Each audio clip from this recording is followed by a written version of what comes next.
Hello and welcome to episode 58 of the Freo Big Footy podcast. This week we're going to go back and have a look at the game last week against the Bulldogs, where once again Fremantle got out to a good start, but the Bulldogs came flashing back to nearly pinch the win, and also have a look at the Waffle game during the week with Peel Thunder and then upcoming clash against the Kangaroos, who had some success against Fremantle last year at Subiaco Oval. Last week, 15 goals, 11, 101 to 14-4, 88. Joining us is our usual residential Victorian expert, Seppo. What's your thoughts on the game, mate? Thanks for joining us. Oh, thank you. It's good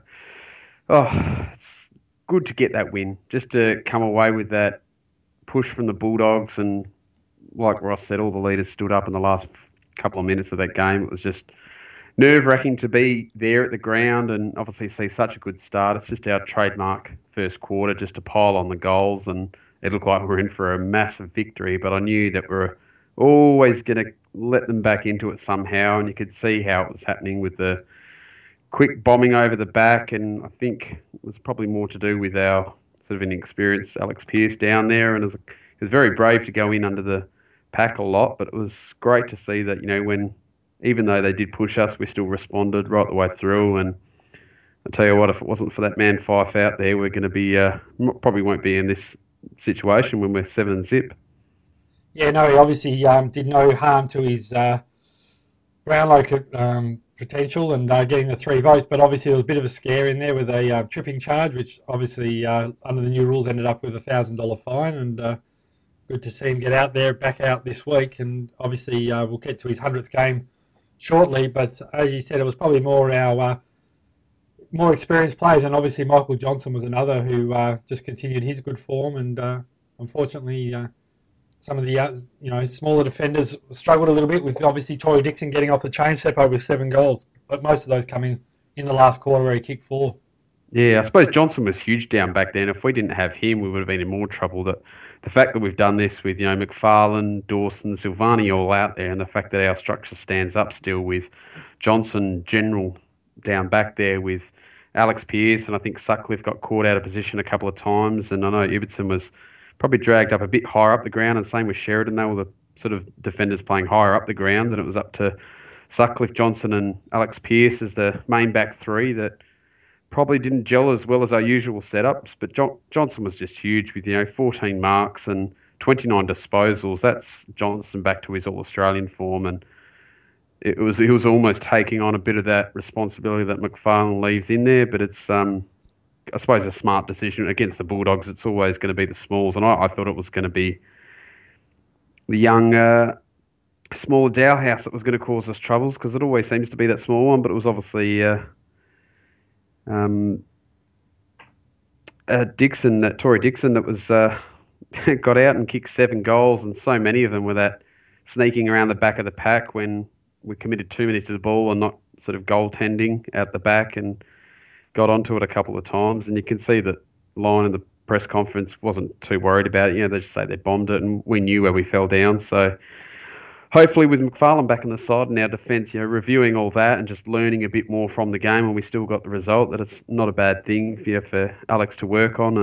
And I suppose it's not going to be the same down at Waffle level with how easily sides can hurt you that quickly. But it's great to see him at least get exposed for 2 games. Yeah, it was interesting as well, obviously looking at what the Bulldogs did with the ruck contest, obviously conceding the ruck after quarter time and just sort of running in with a number of different midfielders. I thought, obviously it was a bit strange with the, we certainly, I think after that article during the week, Seppo, on the AFL side about whether Fremantle get the home ground advantage with the umpiring, they certainly turned it around in the sort of first 3 quarters. I think we only had 1 or 2 free kicks for the first, 3 quarters, and I think Walters nearly got his head ripped off. And it was interesting just the way they adjudicated the ruck as well. A number of times, just, Sandlin was in there against a midfielder and, holding his position, and then they're killing free kicks against Fremantle. There was probably 2 or 3. I think even Fisher was the ones that seemed to pull them out of nowhere. We were all getting frustrated. We couldn't even work out what those free kicks were. That Sandlands was holding his own like any other ruck contest, and suddenly it wasn't just against their ruckman Ace Cordy. It was anyone else that sort of went in there that decided that Aaron was, conceding a free kick and giving it the other way, and just to even look at how much Aaron and Zach dominated. The hitouts were 69-13, and I think there was moments in there. They even had young Ling Jong and some of the other guys, Johannesson, I think, had even going in the ruck against Clark and Sandy, so they were prepared to concede it. But we won the clearances only by a couple, and centre was the centre work that Fyfe did again with those Sandlands taps was just phenomenal and sent us forward. And the best one was the one that Sandy'd it down to Fyfe onto Pav. It's probably happened almost once in every game now, but the way that Pav just took that mark one-handed, fending off the defender, and Fyfe to just push through that centre clearance was just awesome to watch. Yeah, the other interesting point, obviously Mundy went off with a bit of a head clash as well, and I think if you look through the tapes this year, Mundy's probably been our best fourth quarter performer. Like in that last quarter, he always seems to step up and just, has been huge, particularly early on in the year when we look, if you go back and look at the Port game and that sort of thing. And obviously him being under the weather, I think did affect us a little bit in that last quarter as well. And but I mean, full credit to the Bulldogs, they hung in tough, and you certainly can see they've got the semblance of a good side there in a couple of years if they do keep all those young guys together. And you'd have to think it's going to be tough for them to, tough for them to leave, considering that most of them are quite young and similar age. And if you look at their juniors, they're definitely on the right track. Obviously, Pav played another huge game for us, Seppo, kicking 5 goals. And when you only sort of kick, for the whole day, we sort of only kicked really 15 goals, kicking a third of our scores.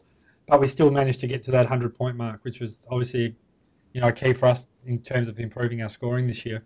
Yeah, we've done that quite a bit now, get over that 100-point mark. And it's just fantastic. I think one of the stats I was reading is how we're pushing that ball forward. Daniel Pearce is a absolute key to that, and he's got a very good kick to handball ratio, and he's been smart about his kicks compared to last year. Everyone knew we could do that last year, but now I think he's directing the ball into the right spots, and I think he leads the comp in inside 50s again, and it's something he prides himself on, just getting that ball forward, and it's great to see we're actually becoming more of an attacking side, and I'm not sure where we sit overall in terms of points scored, but at least we've got that defence nailed down as best in the comp, and the highest scoring team might just come along as we start to keep on knocking out big wins. Yeah, the obviously other probably major talking point out of the game, I would say, Seppo, was obviously a bit of discussion about our smalls down back, and obviously Sutcliffe has probably been one of the major talking points of that. I mean, I don't think anyone would probably disagree that his form probably isn't as great as it has been, or certainly was last year, and probably our small talls and small forwards, or small backs and small forwards, probably both, although Walters kicked 2 crucial goals, and, Bella's got a couple of shots on the weekend. They probably haven't been up to their 2014 form at the moment, and Sheridan came in last week for his first game, and obviously I thought he showed a few good signs out there. I know some people don't rate him, but I think he certainly shows a bit, and I know a lot of opposition clubs think very highly regard him, and I thought even that chase in the last quarter where he brought, I can't remember who it was it Ling Jong, I think? Took him down in the middle, that really led to our goal. I think that brought us back in. I think what Sheridan does, and he's not that sort of deep, smaller defender, is that he was almost playing Duffield's role off half back and pushing up and using his sort of straight line running and kicking, and he's not that big a body, but certainly when he's got the ball in hand, and I think he's worked on his defensive side in terms of running back, and at least showed he can put in a tackle here and there, and he only got the ball a couple of times, 15 times, but he put on 1 tackle, and really just helps us off the back line and feed it out. But you'd expect Duffield to come back in, and I think it was discussed that his use as a sub was just to give him a bit of a rest, and it's probably what we need at the moment, just to make sure we're not losing guys for the full game and just balancing out who's getting that vest each week. Yeah, absolutely. And as I said, I think as you said, I mean, it's interesting, when you do look at Fremantle, when they do manage to get the coast to coast or move that ball quickly out of defence when they do kick it behind, it's generally Sutcliffe who sort of tends to float through the middle there, and he obviously is a big part of that ability to move the ball quickly. So I think obviously you've got to persevere with him, and the reality is that both him and Sheridan Seppo are both midfielders who have been sort of forced to adopt that sort of role, and I don't think it's ideally that they probably haven't played a lot there, and obviously Sutcliffe's gotten better at it over time, and I think it's going to add another feather to Sheridan's bow, but I think he'll I still think he potentially has that best 22 in him come the end of the season if he just is able to, just use his kicking skills and just show his leg speed a little bit more through the middle. Yeah, certainly. It almost looks like in a couple of years' time you'll probably have Sheridan playing really on ball, or maybe even just sort of outside the pack as a runner like Hill, and even though he probably doesn't have that breakneck speed, and acceleration off the pack, but yeah, sometimes you do get confused between Hill and Sheridan when they're running through. I think Hill's gait is probably more recognisable, and how he just turns and tries to get that left boot around, where Sheridan's more straight line. But with Sutcliffe, I think a lot of his junior footy, and even when he was playing at East Romana, was fantastic on the wing. And once we've got that ability to push him up and get him out of defence, that's where he's probably going to really shine. But he's probably needed out of necessity down back at the moment. And Spur and him are doing an okay job, but not as best as those two have probably played in previous years. And there's definitely room for improvement. And like you mentioned before, the improvement's still to come, and out of the forward line with Ballantyne and Walters and there.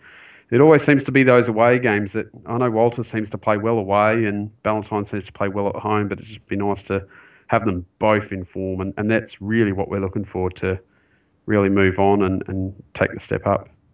Yeah, absolutely. And, I don't think, based on what we've seen, that Duffield's an ideal sub.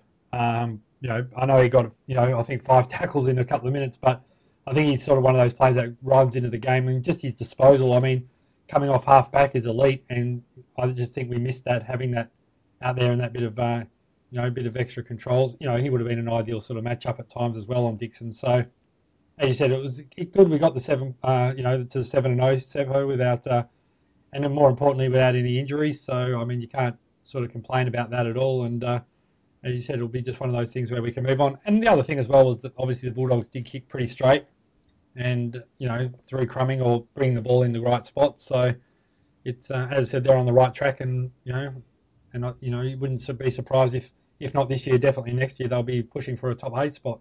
Yeah, I suppose they're sitting 8th at the moment, and they'll probably might even have a chance to sneak into the 8 at the end of the year, unless sides like Geelong and North and all Richmond start to really push up. That were probably at the start of the season likely to be in there, but good on them for playing this well so far and really testing us, because it certainly probably highlighted a couple of things and flaws that we've got. And even though we all think we've got a best 22 out there, there's 1 or 2 things that need to be worked on and improved each week. Yeah, for sure. And as you said, those are the sort of games that you do need to have at times, to be able to test your structures and test your things in place when you do get challenged. And 6 minutes to go, the game was, all the momentum was with the Bulldogs, and yet they still managed to sort of pretty much keep them scoreless after that and just control the game at times. And I think Beveridge was probably drawing a little bit of a long bow, saying that if Wallace sort of got that ball, they'd be in front and win the game. But as you said, it's sort of they're the sort of games we need to have as a club, just to challenge and make sure that our structures do hold up. Yep. All right. Any other points you want to bring up, mate, before we move on? No, probably other than just the fact that what you mentioned with Duffield's 5 tackles coming on as sub. I think this is the 3rd or 4th time now we've seen that the sub comes on, and it's almost like their instructions are to go out there and just tire out the opposition, like pick 1 or 2 sort of match winners from them and just lay in the tackles and do the job coming in, because I certainly didn't see Duffield go back and play where he's used to. He was right up in there, and I can't remember exactly who he took, but for 5 tackles, and I think De Boer did it in the Sydney game, and there might have been one other where the sub came on, was just assigned a task, and considered the guys we've been using. What have we had? Mzungu, Crozier, Duffield, De Boer, Subin even, I think. Yeah. When you look at those players and probably their stats, it'll probably be an interesting thing to see, and even just rewatch the footage when they've come on. Have they targeted someone in particular? Because it's a pretty good strategy. If you're not going to use that player to have an impact on the scoreboard, you can sort of wipe out their match winner and make them really hurt. And when everyone's tired of someone coming on fresh, and be able to, sink their body into someone without, giving away a malicious free kick or anything, but really make them hurt going the other way. Yeah, the other interesting point, just before we finish up, Seb, I think was obviously Taberner playing as a forward. I thought he was had an exceptional first quarter and was just able to provide that lead. But unfortunately, whether it's his fitness or the team structure changed up a bit, but they just didn't seem to hit him up anywhere near as much in the second.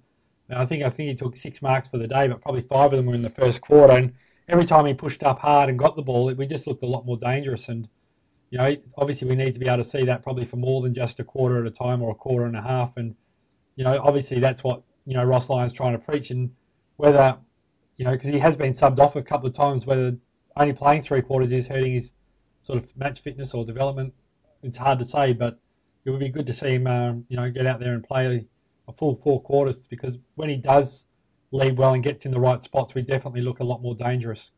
Oh, definitely. And you can just see from that first quarter and the way he's helping out Pav, but there was times towards the end that I think Pav was getting double teamed, and I know it's been mentioned a lot in the media over here about full forwards, how they're getting double teamed and absolutely getting scragged. And I think there was 1 or 2 moments where Pav copped a good whack across the chops and they didn't play chopping the arms or holding the man, and we're sort of scratching our heads going, Pav's getting mauled here, and we've probably seen it in the past, but you just wonder now with the attention that, Cloak's not getting frees, and I think someone else has made the comment that, full forwards aren't getting the attention they said they would, that maybe we might see a couple more frees go Pav's way now. Yeah, it'll be interesting to see this week, and obviously, and we'll get to it in a minute, obviously, with about the Lindsay Thomas thing as well, whether he doesn't quite get as many frees or with the ducking thing. So it'll be interesting to see how that pans out. Before we get to that game, Seppo, obviously also during the on the Saturday down at Fremantle Oval, Peel Thunder played against the South Fremantle Bulldogs and came away with a comfortable 44-point win, winning 12 goals, 13.85 to 5.11.41. And the pleasing thing, I think, for the Freo staff was that just about all their draft picks or players who were on the squad all had really solid games. And obviously Mzungu once again pushing hard for a spot with 29 possessions and 9 tackles. Lockie Weller had 24. Blakely once again continued his great form with 28 possessions. Crozier had 19 possessions, but five inside 50s and 12 tackles. So, just that defensive pressure will be just, exactly what Ross Lyon's after. Ed Langdon had 25 touches, Ballard 26, and even Thomas Vanderleer for the second week in a row has been forward and seems to show a bit down there as well, Seppo, kicking 3 goals too, and it's a couple of weeks in a row where he's kicked a few goals, so he could be a bit of a smoke. He's always played in defence, even as a youngster or a colt for South Fremantle, so he's shown to be up forward the last couple of weeks. Yeah, it's good to see some of those guys that have probably had a quietish years or even just a little change of position and a bit more time on the Peel side together is really starting to produce results now. And even it's great to see the young Irishman, Sean Hurley, maintain his spot in the seniors. And after that quietish game last week, everyone thought he might go back to the reserves to, just work his way through it. But he stayed in the side and probably looked a bit lost, I think, from a hurdle reports. But great to see he's actually got a win and be a part of it, and got to view that little highlight of him in the Gatorade showers, the Peel song sung. So great to see him. He's actually starting to learn, and from what I've seen and reports are, he's actually got a great use of the body and actually starting to almost play as well as Tanner Smith, but obviously not with the knowledge of the game plan and the direction that he is. So it's great to see he's actually coming on a lot quicker than most expected. So looking forward to seeing something from Sean. And I mean, it's always sometimes a bit of a subjective thing as well, Seppo, but second week in a row we've seen Tanner Smith in the best 5 players on the ground, which is obviously good for his development and for the club as well. Yeah, it's fantastic. All right. In the upcoming game this week, obviously Fremantle will be going up against North Melbourne. I think it was the only home and away game they lost at home last year, with obviously the exception of the final against Port Adelaide. So this week, Alex Pearce goes out with back bruising, and Luke McFarlane is a very welcome in. And obviously for the Kangaroos, Mason Wood and Trent Dumont are in for their side, and I think Dumont's playing his first game, and probably 2 big outs for the Kangaroos with Ben Brown with a knee and Andrew Swallow with a broken thumb. And obviously a big milestone game this week at home as well, with Nat Fyfe playing his 100th, Seppo. Who would have thought that Fyfe's already racking up his 100th game? Well, I suppose it is. He's playing like someone a 150 or a 200 gamer that he's come along quickly. And I suppose when you think about, he didn't even start his debut in round 1. It took a couple of goes in 2010, and I was just reading some stat today that he was actually the 150th player to appear for Fremantle. So we've actually gone through a couple until we found a gem like him, and he's joined the elite club of 100 games this week, and thank God that he got off that trip with just a fine, and he's free to play this game, play his 100th, do it in front of a home crowd, and yeah, get through. Yeah, absolutely. And the other thing is, before we sort of move on, or talk about the upcoming clash, I thought, I think Alex Pearce has definitely shown a bit in his first couple of games, Seppo, and obviously last week Boyd got a hold of him a couple of times, but his general positioning, and he looked a little bit more confident bringing the ball out last week. But I think there's definitely positive signs there for the future for us in terms of that key position defender. He's certainly tall enough and shows good positioning skills as well. Yeah, I suppose as a second-year player, he's still got a lot to build into his body. So you can see he's got the footy smarts there and a bit more work of the game plan in terms of positioning, but he certainly wasn't afraid. And, he's come out of that sign with back bruising. I think he backed into a pack and learnt the hard way, once or twice with some bigger bodies being thrown around that you have to wait a bit before you can do that in the AFL. But good to see that he wasn't scared and probably went in there when he shouldn't at times. But it's just fantastic to have Luke back, and the fact that we could play without him. If Luke was, made the call that he was, 95%, not fully 100% for the game, and this week he's trained well and ready to come back into the side is really great to see, especially when we're coming up against a North Melbourne that are, renowned for their tall forward line. Yeah, the other interesting point before we sort of get into the individual matchups, Seppo, will be who they use in the green vest this week. And obviously there's 4 on the interchange with Barlow, Sutcliffe, Duffield and Subin. Obviously Duffield played in the vest last week, so you'd have to think he would be unlikely. And likewise with the small forwards in Nahas and Lindsay Thomas, you'd have to think Sutcliffe will have to play back, in that defensive role. So you'd have to think you'd think Barlow would be unlikely. So you'd have to sort of think Subin to be odds on pop to get the sub vest this week. Yeah, if it's not Sheridan, it'll probably be Subin, one of those two. Either of those two, I'd be happy for whatever they do, once taking the green vest off. And unless there's any type of late change, we're looking at Mzungu, Crozier and Hanneth named as the emergencies. And I'm sure there's no doubt in terms of injury-wise amongst all those players out there. I think Barlow was one that I saw after the game with a bit of ice strapped to the back of his leg high up. So I suppose if he's got through training this week and there's no further reports, he's looking good. But it's great to see that our injury list is in pretty good shape, except for those key defenders. But if we can get Zach Dawson and McFarlane constantly playing without injury, we're looking pretty good. Yeah, there was some sort of discussion with David Mundy having a bit of a black eye and a bit of a swollen sort of face, where he got hit last week. But 2 or 3 days with some ice, you'd probably be right to play. But obviously, Mzungu could be that late inclusion if you think Mundy doesn't play. Obviously, I know there's a bit of a talk on the thread about players that seem to bob up against us, and Nahas's name is a pretty common one, and he always just seems to have that sort of game against us. But you'd have to think their forward line is probably a strength of theirs, with obviously Petrie starting to show a bit in the last few weeks, and you think Luke McFarlane will go to him. But obviously they've got some dangerous smalls, a bit like the Bulldogs last week with Nahas, Higgins and Lindsay Thomas there. So as you talked about in the review, Seppo, Freo will have to sort of be on their game a bit to make sure that ball doesn't get over the back. Yeah, certainly. I suppose this is where we can do it without Swallow in the midfield. And there, I suppose, when you look at their injury list, they're missing quite a good couple of players. Like they've got probably about 2 or 3 best 22 players missing out there. But it's one way we can prevent the likes of Waite, Nahas, Petrie, Lindsay Thomas, Higgins, and I suppose Zeeble when he does push forward. Having an effect, it's probably winning the ball in the midfield. But certainly, if the ball's spending a lot of time down there, it's not going to be as easy as the games we've played in the past. And I reckon probably that list there, just looking at that forward line, is a lot better than what the Bulldogs line is at the moment. Yeah, the other one as well, obviously, like last year, if we look at last year's game, obviously Wells didn't play. But as you said, if you take out those 3 and Levi Greenwood as well, who obviously went to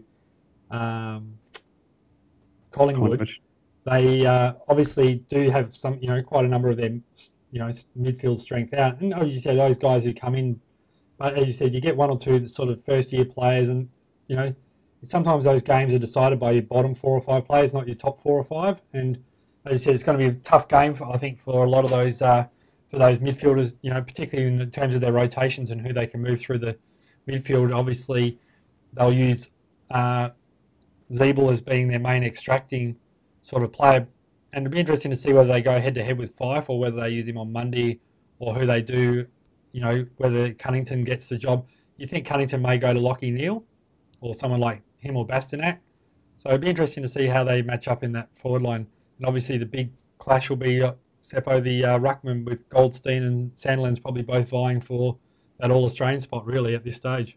Yeah, well, there's one thing I heard on the radio. They're actually rating probably Stephen Martin at this stage, probably one of the best ruckmen out there. And I think Goldstein had early form, but I think Stephen Martin's shown he's probably even in front of Sandlands in terms of performance at the moment. And I know Sandland's probably not been recognised for the work he does around the ground and how crucial he is. But it seems these days that ruckmen in the forward and back line, Clark and Sandlands, aren't taking as many mucks as they've done in the past. And I suppose it's now Freo's game plan is not just kick it down the line, kill the contest. It's more smarter ball movement. So you probably see the ruckman, unless stupid opposition, just go to kick it down the line, and there's Aaron or Zach standing there and they mop it up. But there's definitely less marks for the ruckman these days, the way they're playing.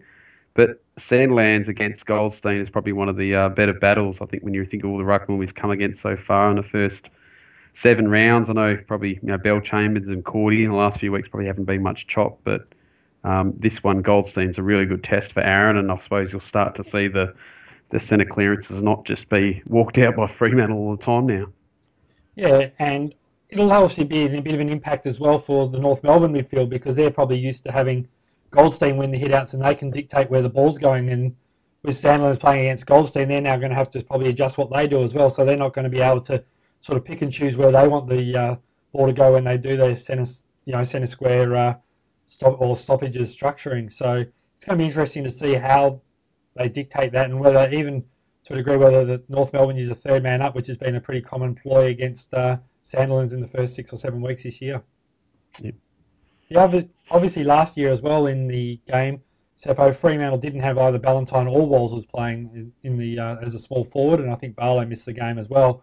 But having those 2 small forwards in there will certainly make a bit of a difference when you consider that the North defence is quite top heavy when you consider Thompson, Ferrito, Tarrant and Lockie Hansen are all quite big bodies, and Thompson loves hanging on to the off arm of his defender. So it'll be interesting to see, whether having a quick look. We've got Luke Farmer and Mar Getz this week, so it could be just interesting to see whether they pick those sort of things up, because at least once or twice a game Thompson seems to get pulled up on it. Yeah, it certainly is a common thread for those guys. But I'm just thinking back to that game last year, and I remember how wasteful we were.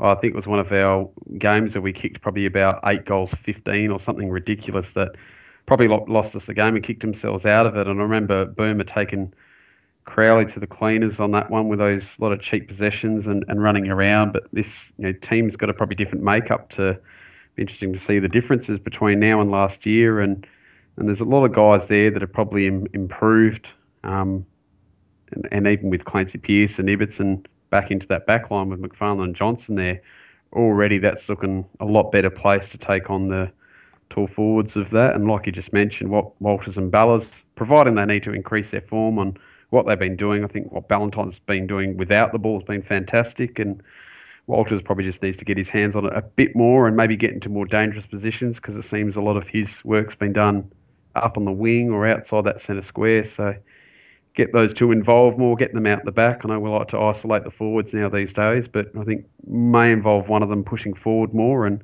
maybe we'll see a couple more goals and stretch the North defence.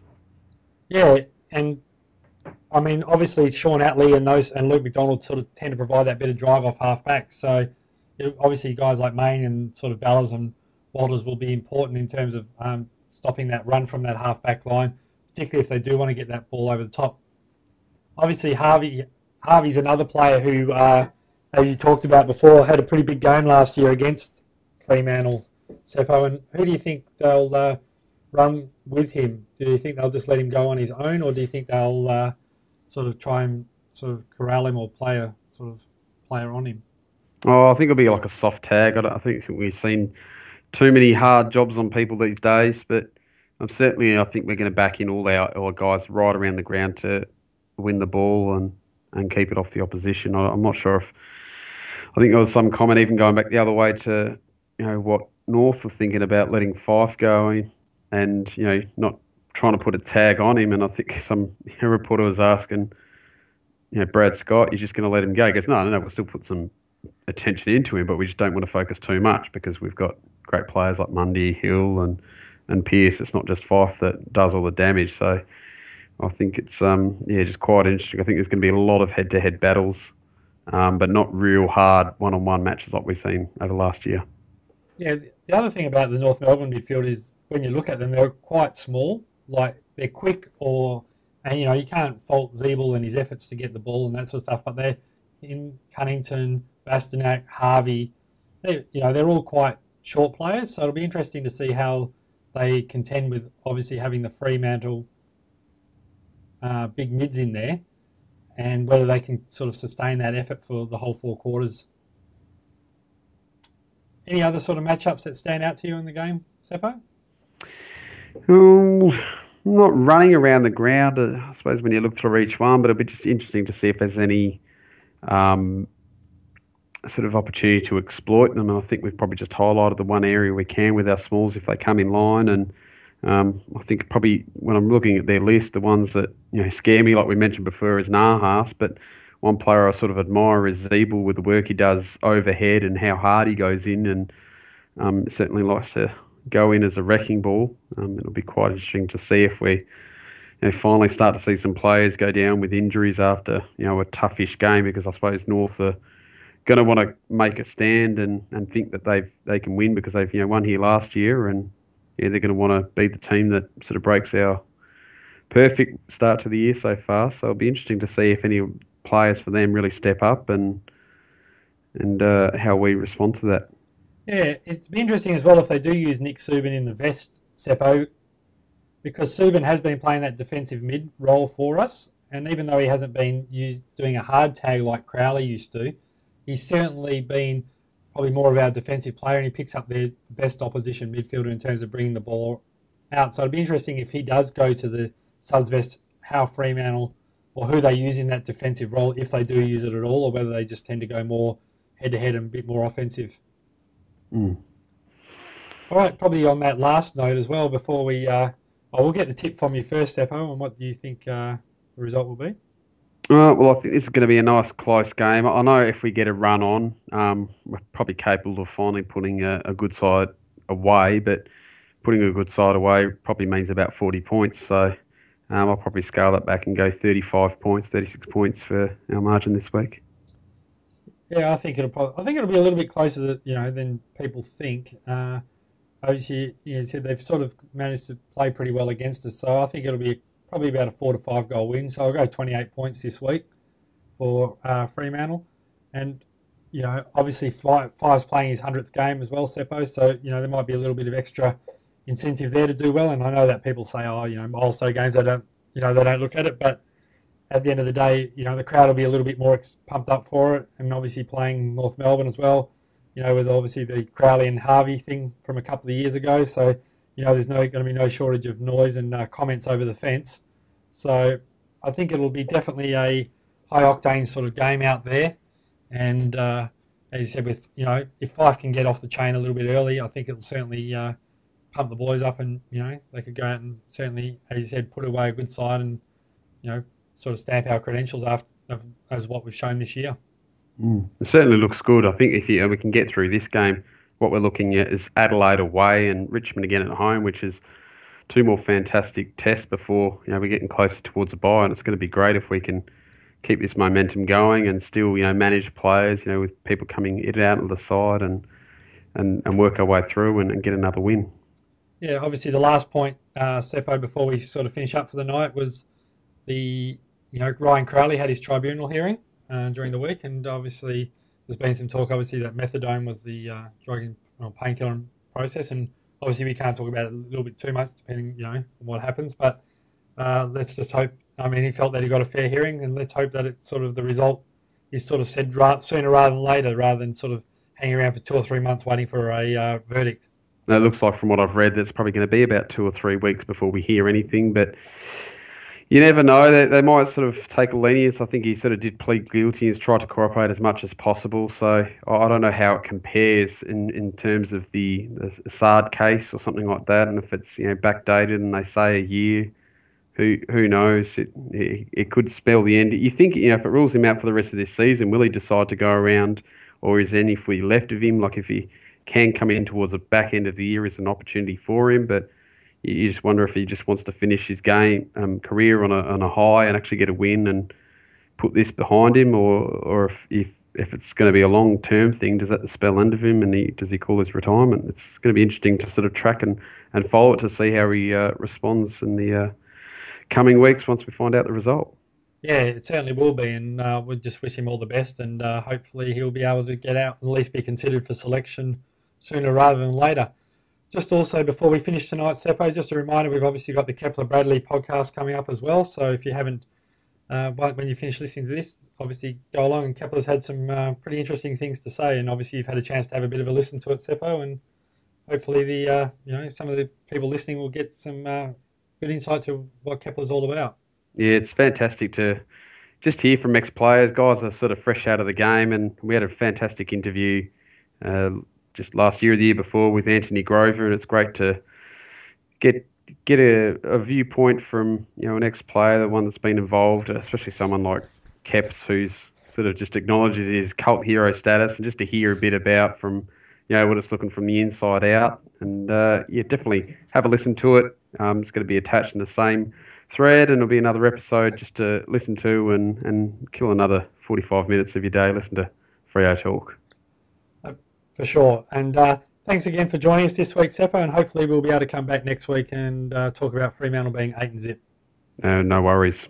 All right, that's it for this week, guys. Enjoy the game if you're managing to get along, or hopefully it'll be a bit warmer than it's been the last couple of nights in Perth. And as I said, enjoy Nat Fyfe's 100th game, and hopefully many more for him in the Freo jumper to come. That's it for this week. Bye for now.